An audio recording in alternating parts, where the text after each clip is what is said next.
Hello, আসসালামু আলাইকুম। সবাই কেমন আছেন? আসলে একটা কথা না বললেই নয়, কথাটা শুধু আমার মাথায় খালি ঘুরপাক খাচ্ছে আরকি। তার জন্য আরকি ভিডিওটা বানানো। আসলে চুপুর যে নির্লজ্জতা, তার দেখে একটা কথা মনে পড়লো আমার আরকি। তো আমাদের দেশে, আমাদের গ্রামের বাড়ি হলো যে চাঁদপুর। তো মানে দেশের বাড়ি আরকি, গ্রামের বাড়ি যেটাই বলেন চাঁদপুরে। তো আম আমাদের দেশের এদিকে একটা মহিলা আছে যেটা মানে এক ধরনের মহিলা আছে আর কি, তাদেরকে বলে আর কি চুস্কা মহিলা। মানে তারা হচ্ছে আপনার যখন যার সাথে থাকবে তখন তার প্রশংসাই করব, আর অন্য একজনের গিবত করবে। এটার নাম হলো যে তাদের বলে চুস্কা মহিলা, ঠিক আছে? চুস্কা আর কি, আমি এই জিনিসটা সুন্দর করে বলতে পারি না, তার জন্য দুঃখিত।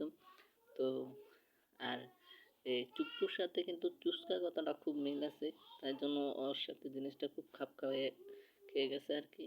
তো আপনার হচ্ছে এই চুপ্পু রাষ্ট্রপতি আর কি, যেটারে বলে ওই নির্লজ্জ, এটারে বলে আপনার রাষ্ট্রপতি দিছে। তো ওটা ওরও আসছিল আপনার আওয়ামী লীগের স্বৈরাচার শাসকের সময় আর কি, তারে রাষ্ট্রপতি বানাইছিল, এটা তো সবাই অবগত। তো আপনার হচ্ছে যে এই ও নো